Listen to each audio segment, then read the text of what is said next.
Buenos días. Buenos días. Buenos días. Yo ya me he tomado un segundo café. Entiendo que estemos un poco dormidos en esta mañana.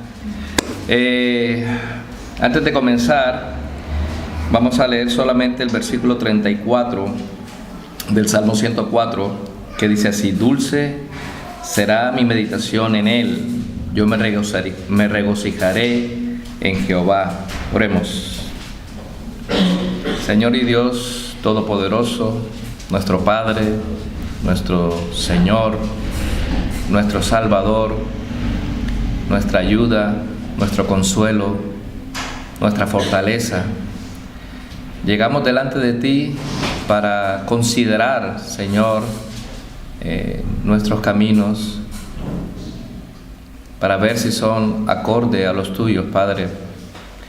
Ayúdanos en esta mañana a comprender cuál es el propósito por el cual tú, oh Dios, en toda la extensión de tu palabra, nos animas a meditar, a pensar en tus estatutos, a guardarlos en nuestro corazón y a vivirlos conforme a la sabiduría que tú nos has dado a través de tu Santo Espíritu. Suplicamos que asistas nuestras mentes y nuestros corazones para poder entender, poder digerir, masticar tu palabra en esta mañana y considerar qué cosas tenemos que cambiar, qué cosas tenemos que mejorar, y todo esto para glorificarte a ti, Señor, y para la honra de tu santo nombre, a través de tu Hijo amado Jesucristo. Amén. Bien, hermanos, hemos leído el Salmo 104 completo, y Dios dice que Dios cuida de su creación, y efectivamente Dios cuida de su creación, y el salmista explica cada uno de los aspectos de la manera como Dios cuida de su creación, en cuanto a su provisión, en cuanto a los límites que el Señor coloca al mar, al cielo, a todas las cosas que están a la vista de nuestros ojos, y también las cosas que no están a nuestro alcance. Hay cosas que no podemos comprender, pero de las cuales Dios cuida. También quisiera que leyéramos ahora, vamos a centrarnos más que todo en el concepto, la idea de la meditación. La meditación no como algo abstracto, sino como algo en lo que nosotros podemos alimentarnos. Meditación en la palabra de Dios, cómo nos podemos nosotros disciplinar a través del estudio de la palabra, del pensamiento de la palabra, y cómo podemos nosotros crecer a través de la meditación. Es un medio de gracia. Meditar en la palabra de Dios es un medio de gracia. Normalmente cuando leemos un periódico leemos y seguimos, pero en la palabra de Dios no debe ser así. La palabra de Dios requiere deleite, requiere concentración y meditación. Entonces, ahí vamos a leer Lucas 12, versículo 22 al 24, y luego el versículo 27.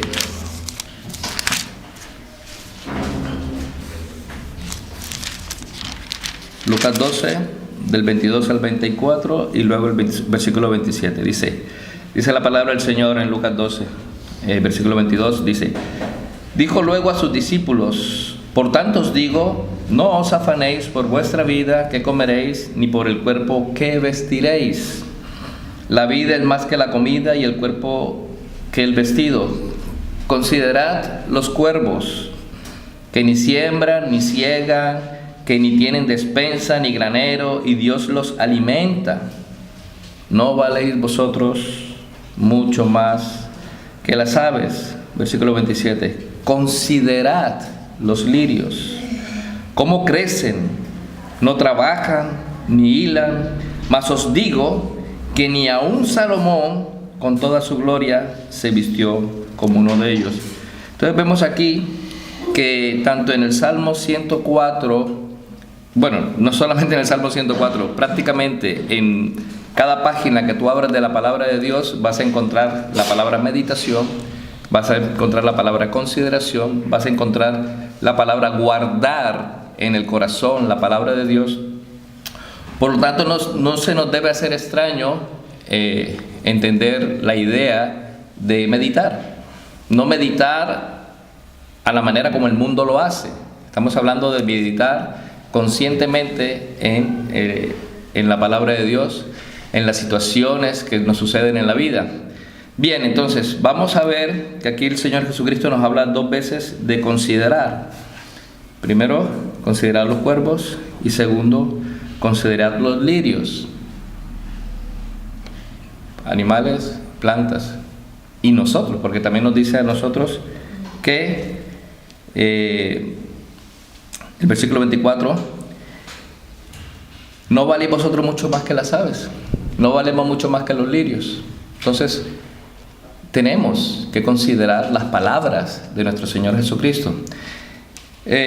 Hoy hablaremos de los beneficios de la meditación, de la consideración, pero también hablaremos de los inconvenientes y perjuicios que causa el no practicar este deber, porque es un deber que tenemos nosotros de meditar en la palabra del Señor. Salmo 119 se caracteriza por la meditación en la palabra del Señor. El versículo 15, el versículo 48, el 78, el 95, el 148. Meditar en la palabra de Dios. Por lo tanto, si hemos leído alguna vez la Biblia, si hemos pasado por los Salmos, si hemos pasado desde el Génesis hasta el Apocalipsis completamente o por partes, siempre la palabra de Dios nos anima a meditar. Y el hecho de no practicar la meditación es la causa de todo pecado. Voy a dar algunos ejemplos, pero primero tenemos que definir qué es la meditación. Y más aún, qué es la meditación disciplinada. ¿Cómo podemos disciplinarnos nosotros en el arte de la meditación?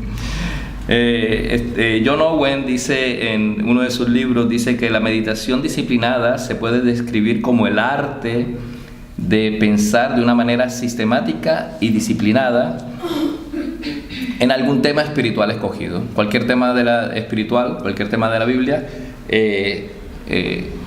lo consideramos, lo pensamos y a partir de ahí meditamos de manera sistemática y con disciplina.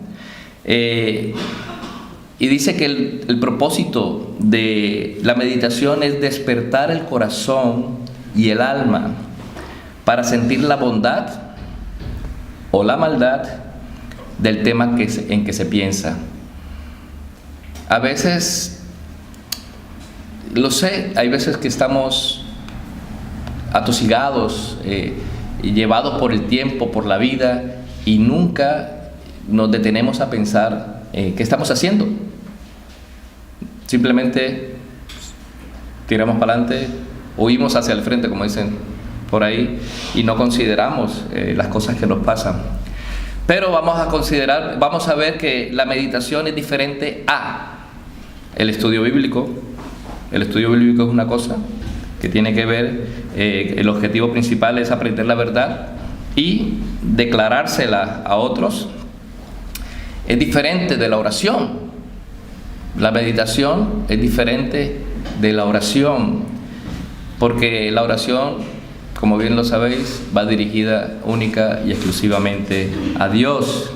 También es diferente a ser espiritual, ¿sí? Podemos ser espirituales y sin embargo no estar meditando. A ser espiritual y tener pensamientos espirituales, ¿sí? Cuando uno es nacido de nuevo tiene pensamientos espirituales que fluyen de nuestros corazones. Pero el propósito de la meditación, lo que sí es es de despertar nuestros corazones, aprender el sentido de amor, deleite, humildad. Y esta meditación requiere de ser aprendida, no es algo con lo que vengamos de serie, es algo que tenemos que aprender, es un deber necesario y la norma principal, como nuestros pensamientos se ejercitan. Tenemos pensamientos, meditamos sobre el pensamiento y estamos ejercitando ese pensamiento. Entonces, hay inconvenientes por no meditar. El Señor Jesús nos dice que deberíamos considerar a los cuervos, deberíamos considerar los lirios. El salmista hace un recuento de todas las bendiciones de Jehová y cómo Jehová cuida su creación. No es leer por leer, es meditar en lo que estamos leyendo. Entonces, inconvenientes de no meditar. Principalmente, hay que tener en cuenta que meditar conforme a la palabra de Dios, conforme a lo que la palabra de Dios nos enseña acerca de la meditación. No es meditación trascendental, ni, disculpe la palabra, chorradas de esas, sino es la meditación consciente de corazón en lo que estamos leyendo, en lo que estamos viendo, en lo que estamos escuchando, ¿sí? De manera espiritual en las cosas de Dios y de manera física pues en todas las cosas que atañen el mundo. Eso nos ayudaría y nos evitaría muchos problemas. Número 1, la razón por la cual la gente endurece su corazón en pecado y no se arrepiente de sus pecados, sino que siguen obstinados en ellos, es la falta de meditación. No se arrepienten porque no reflexionan. No nos arrepentimos porque no reflexionamos en lo que hacemos y no nos detenemos a recapacitar. Nadie se arrepiente de su maldad porque nadie medita en lo que ha hecho. A veces no nos damos cuenta en lo que hacemos y ni siquiera meditamos en esto. Porque si uno considera lo malo que es el pecado es malo, pero lo malo que es el pecado que moró y permaneció en la persona que está pecando, y considera lo malo y lo amargo que es pecar contra Dios, no se atrevería a pecar voluntariamente contra Dios. No quiere decir que no vamos a pecar, pero pecar voluntariamente no nos atreveríamos a pensar, a hacerlo sin considerar las consecuencias de ese pecado, ¿no? Número 2, muy importante, las razones por las que los sermones que escuchamos no nos hacen más bien, o sea, no nos ayudan muchas veces, es porque no meditamos. Es porque no meditamos, por falta de meditación. Porque con los sermones sucede lo mismo que la comida, ¿no? No es tener comida sobre la mesa lo que nos alimenta. Y puede estar la comida en la mesa, pero si no nos disponemos a probarla, entonces no nos va a servir para nada. Sino la comida debes comerla, prepararla, digerirla, o sencillamente no nos va a servir de nada la comida, ¿no? Eso es como los sermones, lo mismo pasa con ellos, que no es escuchar sermones lo que te hará bien, sino meditar, digerir las palabras que se enseñan en ese sermón, meditar en nuestros corazones sobre lo que escuchamos. El meditar en nuestros corazones sobre lo que nosotros escuchamos nos tiene que hacer bien. Nunca hace mal reflexionar en lo que estamos escuchando. Un sermón, dice Edmund Calamy, dice que un sermón meditado hace más bien que 20 sermones sin meditar. Si tú coges un sermón que tú hayas escuchado, meditas sobre él, coges un texto bíblico el que hayas estudiado, meditas sobre él, te va a hacer mucho bien, mucho mejor que 20 sermones escuchados. Porque 20 sermones escuchados lo que estás haciendo es perder el tiempo. En cambio, si consideras lo que estás escuchando, si estás en esta mañana prestando atención a lo que a través de la palabra del Señor estoy expresando y meditas en ello, te va a ser mucho mejor que escuchar 20 sermones de, no sé, de Piper, de Sproul, de cualquiera. ¿Por qué? Porque vas a meditar sobre precisamente algo que está llegando a tu mente y que puede tocar tu corazón. La meditación es lo que dirige todos los sermones que escuchamos. Nunca, por lo general, escuchamos ni meditamos, consideramos ni meditamos sobre lo que oímos. Y nuestro Señor Jesucristo es lo que habla justo aquí en Lucas 12, que la semilla que cayó junto al camino, dice el versículo, Lucas 8 dice aquí que la semilla, Lucas 8, versículo 5, aquí está. Lucas 8:5 dice así.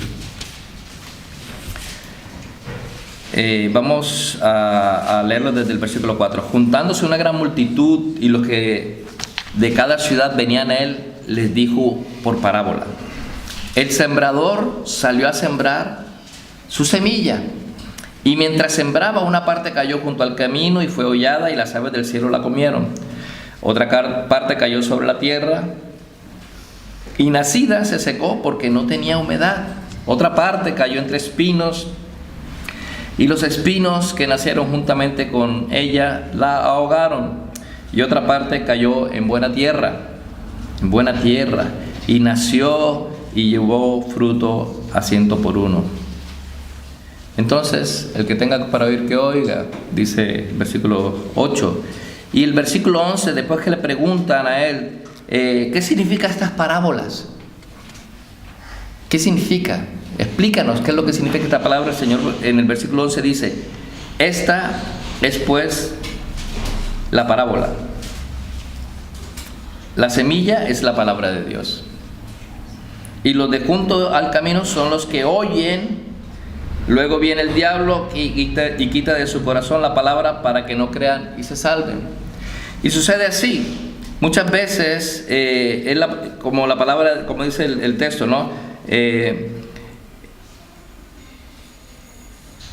La semilla que cayó junto al camino se refiere al hombre que oye la palabra y después de haberla oído, nunca piensa en ella. No considera la palabra. Viene el diablo y la arrebata con otros pensamientos, otras cosas, actividades de la vida, infinidad de preocupaciones en el mundo, y no guarda la palabra en su corazón. Es como tirar la semilla a la orilla del camino y esperar que dé fruto porque sí. Hay que taparla, hay que cubrirla, hay que echarle agua, hay que cultivarla, ¿no? Cultivarla. Entonces, pasa así, al igual que el sembrador que deja caer la semilla junto al camino y nunca remueve la tierra ni espera que brote algo.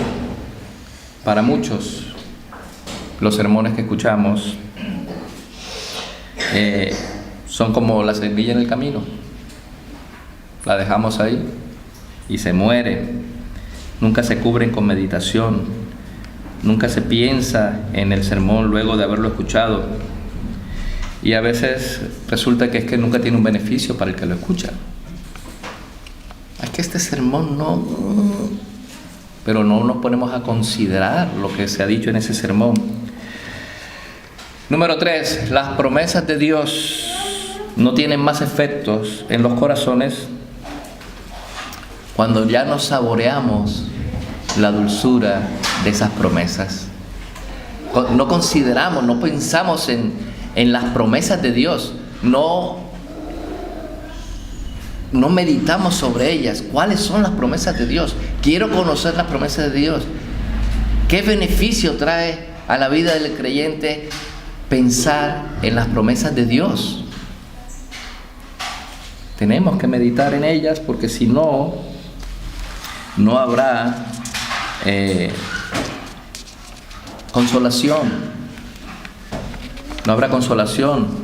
Nunca se disfrutará el consuelo que dan las promesas de Dios. Es cierto, muchas veces tenemos promesas tan hermosas del Señor. Un ejemplo, nosotros decimos que trabajamos, nos esforzamos, pero no nos damos cuenta que el Señor dice que Él nos sostendrá. Él nos sostiene, nos da el trabajo, nos da la comida, el techo, la familia, los amigos, nos da todo. Es una promesa: no te desampararé ni te dejaré. Pero andamos preocupados por cosas que el Señor ha dicho que Él las suplirá. Entonces, si no consideramos esas promesas que el Señor ha hecho, no vamos a tener beneficios de ellas.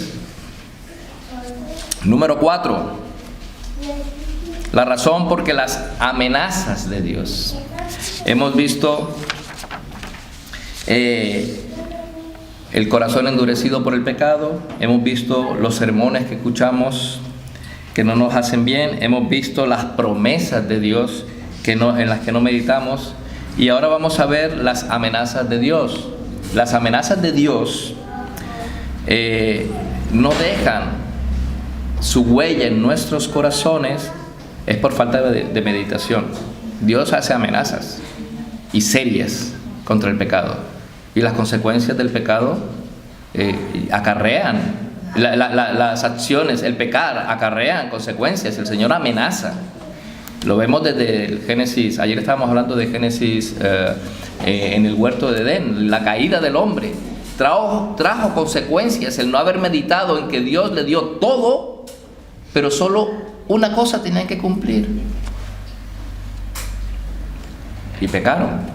No meditaron sus caminos, cayeron, y aquí estamos, después de todo este tiempo. Entonces, la razón por la que las amenazas de Dios no dejan su impronta, su impresión en nuestro corazón, es por falta de meditación. Hay en la palabra de Dios terribles amenazas contra el pecado, pero somos muy poco afectados, somos muy poco llamados a la atención por estas amenazas que Dios nos hace. No consideramos que estas amenazas sean para nosotros, que no para los demás. Esto es para los pecadores. Pero no te das cuenta que las amenazas de Dios que hace contra el pecado te ayudan a centrarte y decir: el Señor dijo que esto mejor no, entonces no, porque trae consecuencias.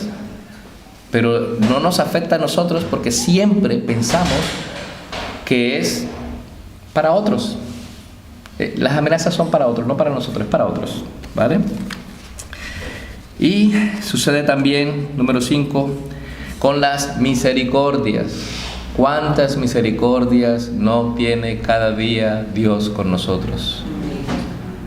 Siempre hay misericordia de parte de Dios para con nosotros. Isaías dice así, Isaías 1, versículos 2 y 3: Oíd, cielos, y escucha tú, tierra, porque habla Jehová: crié hijos y los engrandecí, y ellos se rebelaron contra mí. El buey conoce a su dueño, y el asno el pesebre de su señor. Israel no entiende. Mi pueblo no tiene conocimiento. Esto pasa como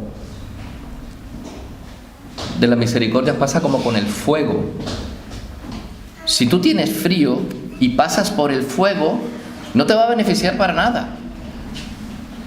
La única manera que tú te beneficies de la misericordia de Dios es que te acerques a ella, a ese fuego que son la misericordia de Dios, y te calientes. Entonces, el meditar en la misericordia de Dios es de esa manera, como ponerte al lado de una chimenea y que ese calor irradie sobre ti y entiendas que Dios sí que es misericordioso conmigo y con mi familia y con mis hermanos y con mis amigos y con esta nación. Dios es abundante en misericordia, lento para la ira y abundante en misericordia. Si no se acerca al fuego de la misericordia, nunca se va a calentar. No es el pensamiento ligero acerca de la misericordia de Dios lo que afecta a nuestro corazón, sino perseverar, pensar en la misericordia de Dios, lo que calentará nuestros corazones. Y luego ahora vienen las aflicciones, las razones por las cuales las aflicciones, los problemas, las dificultades no cumplen su función, y por consiguiente no tenemos ningún beneficio de la dura mano de Dios, de la vara de Dios, del castigo de Dios, de la mano pesada de Dios, es por falta de meditación. Dios al que ama castiga. Dios al que ama corrige, castiga. La mano de Dios es que no es el diablo. Nosotros somos responsables, nosotros hemos pecado. Hacemos cosas que son detestables delante de Dios. Y Dios nos corrige porque nos ama, nos reprende, nos pone su mano pesada sobre nosotros. Y debemos tener en cuenta que es Dios el que lo permite. El diablo no es más poderoso que Dios. En última instancia, como dicen los teólogos, el diablo es el diablo de Dios. El diablo no hace nada sin que le pida permiso a Dios. Y Dios se lo concede. Por tanto, en última instancia, es a Dios el que debemos nosotros considerar, clamar y entender el porqué de nuestro sufrimiento. El porqué de nuestro sufrimiento. Eclesiastés 7:14 es un texto particular. Dice así: en el día del bien, goza del bien. Eclesiastés 7:14. En el día del bien, goza del bien, y en el día de la adversidad, considera. En el día del bien, goza del bien, y en el día de la adversidad, considera. Los tiempos de aflicción, los tiempos de necesidad, los tiempos de dificultad, son tiempos de meditación. ¿Qué debemos considerar en estos días? ¿Qué debemos considerar? ¿Qué debemos pensar? ¿En qué debemos meditar cuando estamos en momentos de aflicción y de dificultad? Pues tenemos que considerar quién es el que nos aflige. ¿Por qué estamos siendo afligidos? ¿Y qué haremos para entender y santificar esas aflicciones? ¿Qué hacemos cuando nos damos cuenta que quien nos aflige es Dios? Cuando a través de la meditación entendemos por qué estamos siendo afligidos. ¿Qué haremos? ¿Qué es lo primero que debe hacer uno? Arrepentirse, ver en qué le he fallado al Señor y por qué me está afligiendo, glorificar su nombre y decir: Señor, tú tienes razón, este castigo me lo he ganado a pulso, no he tenido ayuda de más nadie, he sido yo el que ha pecado contra ti y contra ti solo he pecado, por eso tú eres justo en tus juicios, dice el Salmo 51. Tenemos que considerar lo que significa la vara de Dios y cómo con ella aprendemos cosas espirituales. Y ahora, número 7, y lo voy a dejar en el número 7, dice así: ¿cuál es la razón por la que los santos de Dios desconfían tanto de la providencia de Dios? Los santos de Dios, los hijos de Dios, nosotros desconfiamos de la providencia de Dios cuando estamos a punto de naufragar y a veces nos declaramos perdidos y sin solución y sin una luz al final del túnel, cosas de estas. Es por la falta de meditación. Cristo lo dice: no os afanéis por vuestra vida, que comeréis, ni por el cuerpo que vestiréis. La vida es más que la comida y el cuerpo más que el vestido. Considerad los cuervos, que ni siembran, ni ciegan, ni tienen despensa, ni granero, y Dios los alimenta. Lo que hemos leído hace un rato. Dios los alimenta. ¿No valéis vosotros mucho más que las aves? Considerad los lirios, cómo crecen, no trabajan ni hilan. Mas os digo que ni aun Salomón con toda su gloria se vistió como uno de ellos. Es por eso que muchas veces la providencia de Dios no nos hace bien. No porque no haga bien la providencia de Dios, sino porque no consideramos cómo Dios provee para nosotros a través de otras cosas, a través de otras circunstancias. Estoy convencido, es que de verdad estoy convencido, hermanos, que así como nosotros ahora estamos pensando qué cosas es con las que Dios nos ha bendecido, ahora que estamos reflexionando acerca de la providencia de Dios, la provisión de Dios, ¿qué te falta? ¿Qué tienes que Dios no te haya dado? Todo te lo ha dado Dios. Todo viene de Él, todo bien viene de Dios. Tu trabajo, tu familia, tu vida. Y además de eso, te ha bendecido con una bendición espiritual, a la cual, si eres hijo de Dios, primero no quieres y tampoco puedes renunciar a ella, y esa es la salvación eterna en Cristo Jesús. Todo es tuyo. ¿No dijo que somos coherederos con Cristo de todas las cosas? Todas las cosas, todo es tuyo. ¿Qué te falta? Todo es tuyo, todo te pertenece. ¿Qué te falta? ¿No tienes las cosas de los demás? Pues eso es egoísmo, eso es ser envidioso, eso es pecado. Tienes lo que Dios te ha dado, y además de eso vas a heredar todas las cosas. Vas a ser coheredero con Cristo Jesús de todas las cosas. ¿Qué te falta? Entonces, cuando no consideramos esa providencia de Dios para con su pueblo, entonces estamos perdidos, porque creemos que Dios bendice más a uno que a otros, y por eso entonces yo tengo envidia, porque es eso, envidia, porque Dios ha bendecido a uno más que a otros. ¡Aleluya! Si ha bendecido a un hermano más que a mí, no quiere decir que es la porción que le ha tocado y la que yo tengo, estoy contento con ella. Amén. Contentamiento, hablábamos ayer también de esa palabra, el contentamiento. En conclusión, debemos escoger un tiempo libre de cualquier ocupación del mundo para meditar en las cosas de Dios. Y ese tiempo nos tiene que costar. El tiempo nos tiene que costar, porque nunca busquemos servir a Dios con lo que nada nos cuesta. Si vamos a servir a Dios sin ningún tipo de dificultad, si no nos cuesta, no lo vamos a valorar. Si no nos cuesta, no lo vamos a valorar. Ni le dediquemos tiempo que no requiera abnegación. No podemos crecer en mentalidad espiritual si solo le dedicamos a Dios tiempo para adorarle cuando no tenemos ninguna otra cosa que hacer. Mira, ahora estoy libre, voy a dedicarle tiempo a Dios. O sea, ahora que ya no tienes, el mundo no te tiene agobiado, entonces ahí sí le vas a dedicar tiempo a Dios. Ni esos momentos cuando debido al cansancio no estamos aptos para nada. Yo lo digo por experiencia. Malaquías es un ejemplo de esto.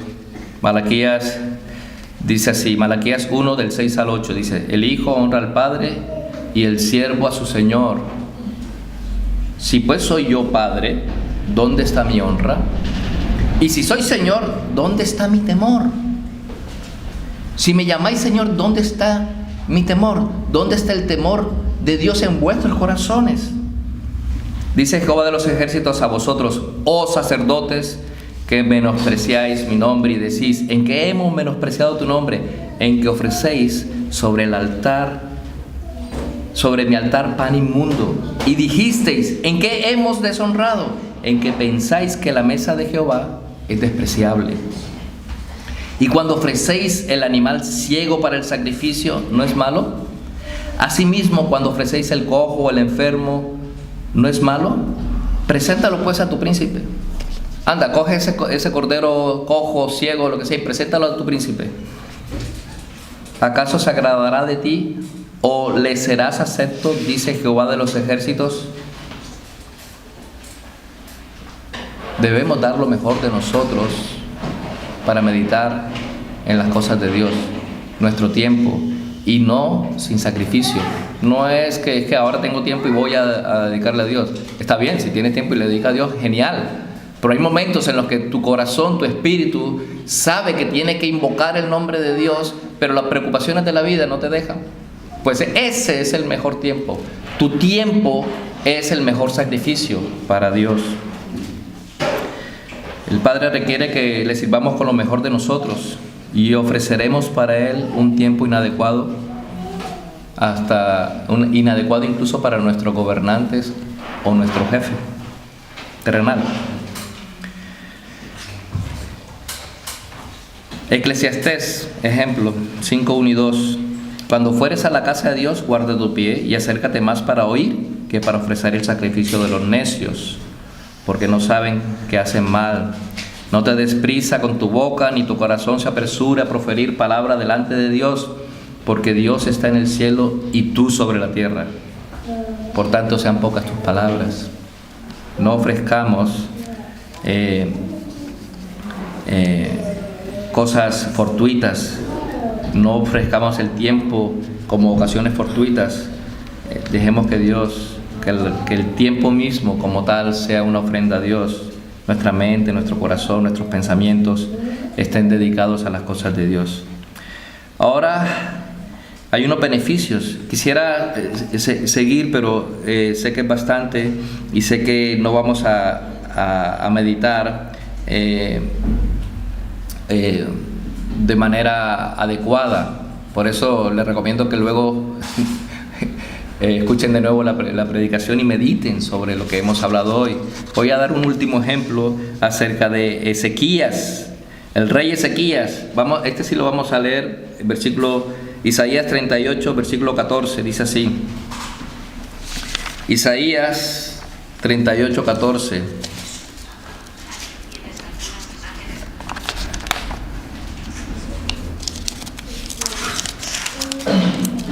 Isaías 38, 14. Dice así la palabra del Señor.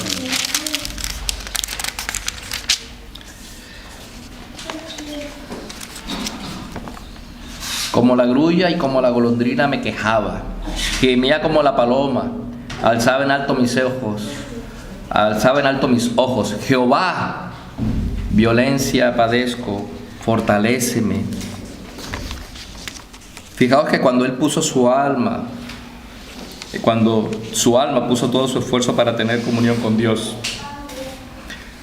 resultó en pensamientos quebrantados y confusos bajo el peso de su propia debilidad. Sin embargo, aún así buscó la ayuda de Dios. Y aunque su oración no fue más que un murmullo, aquí lo veis, dice: como la grulla y como la golondrina me quejaba. ¿Habéis oído alguna grulla alguna vez? Una golondrina. Gemía como la paloma. Era un gemido. Así era el gemido de este rey. Él decía: alzaba en alto mis ojos, Jehová, violencia padezco, fortaléceme. Él encontró fortaleza aún en medio de estas dificultades.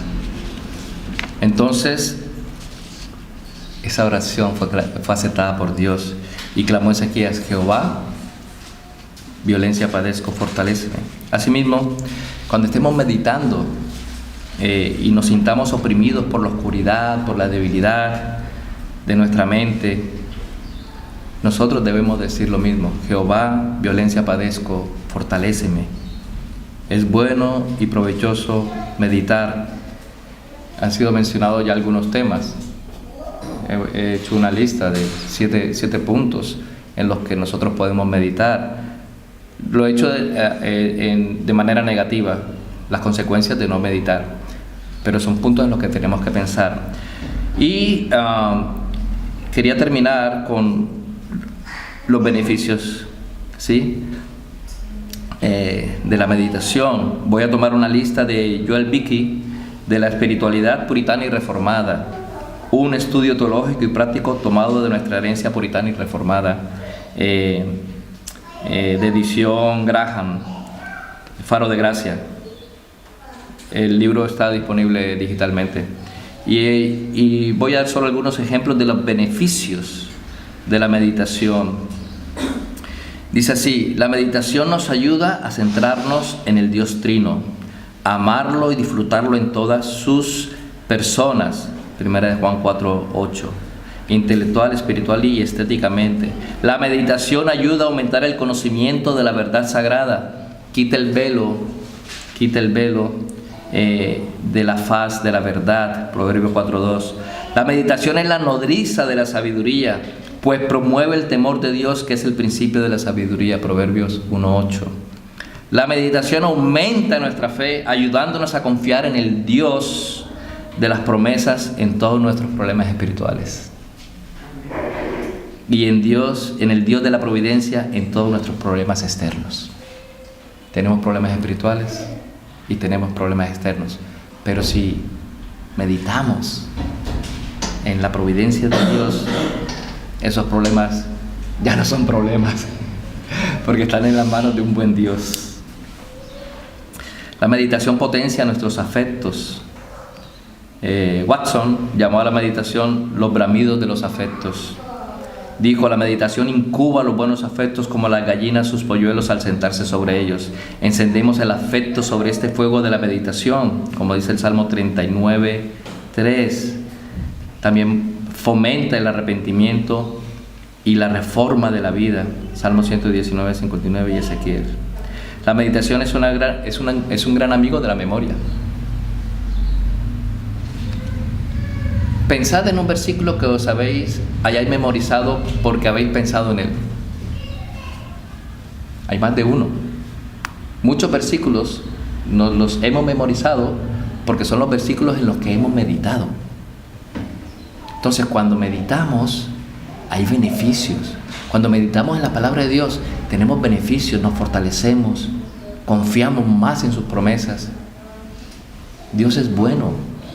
Dios te ha dado una mente y un corazón y un pensamiento en el cual tú puedes dedicar tiempo a ver su grandeza, a ver su providencia, a ver todas las cosas que Dios hace en todos los aspectos para cuidar de ti. Solo meditando podrás ser alimentado por un sermón, por una lectura, por una oración que hayas escuchado, por una oración que estés haciendo y te detienes y meditas en tu corazón y te das cuenta que estás orando mal y que debes orar de manera correcta a aquel que puede suplir tus necesidades o a aquel que te puede ayudar. La meditación, por último, nos ayuda a ver la adoración como una disciplina a cultivar. Nos hace preferir la casa de Dios a nuestra propia casa. Nos hace preferir estar en la casa de Dios. Dice el salmista: es mejor un día en tus atrios que 1000 fuera de ellos. Es mejor un día en tus atrios que 1000 días fuera de ellos. Yo recomiendo siempre que lean el Salmo 119. Es el más largo, de lejos, de toda la Biblia. Pero el Salmo 119 habla de la meditación, de considerar la palabra de Dios, de guardar sus testimonios constantemente. Está separado por cada una de las letras del alfabeto hebreo. Y por último, la meditación sobre los sacramentos ayuda a nuestras gracias a ser mejor, nos ayuda a nuestras gracias a ser mejores y más fuertes. Ayuda a la fe, la esperanza, el amor, la humildad, y numerosos consuelos espirituales florecen en el alma cuando meditamos. No nos apresuremos a hablar, no nos apresuremos a juzgar. No pensemos que el pecado y las consecuencias, el castigo de Dios es para ellos. Para ellos, para los otros, no es para mí. No, para nosotros también. Y cuando meditamos, agradecemos a Dios por su misericordia y pedimos misericordia para aquellos que nos afrentan. Pero eso no lo vamos a hacer si no tenemos meditación. sobre las cosas de Dios. Quisiera terminar recordándole a los hermanos que la meditación es el alimento de nuestras almas. O sea, la palabra de Dios, meditar en la palabra de Dios es el alimento de nuestras almas. Es el estómago y el calor natural por los que las verdades espirituales son digeridas. La palabra de Dios, sinceramente, dice masticar la palabra de Dios. Tenemos que masticar, tenemos que digerir la palabra de Dios. Entra, la masticamos, sacamos todos los nutrientes y nuestro cuerpo y nuestra mente, nuestro espíritu se beneficia. No hagamos como cuando vamos a Domino's Pizza y tragamos sin masticar, como un pavo, ¿no? Que el Señor les bendiga y que el Señor nos enseñe y nos ayude a través del estudio de su palabra, de la meditación en su palabra, a considerar lo que leemos, lo que escuchamos, lo que decimos. Siempre debemos meditar con un corazón humilde, con un corazón dispuesto a aprender de las cosas que leemos en su palabra, de las cosas que escuchamos en los sermones de aquellos que predican su palabra, ¿sí? Y que nos animemos los unos a los otros a considerar. Sentémonos, keep calm. Dice, estad quietos y conoced que yo soy Jehová. Estad quietos y conoced que yo soy Jehová. Quietos, pensad, meditad en la palabra del Señor y veréis que vais a ver las maravillas de los tesoros que la palabra de Dios tiene a la vista de sus hijos y que muchas veces no entendemos porque no reflexionamos sobre ellas. Amén.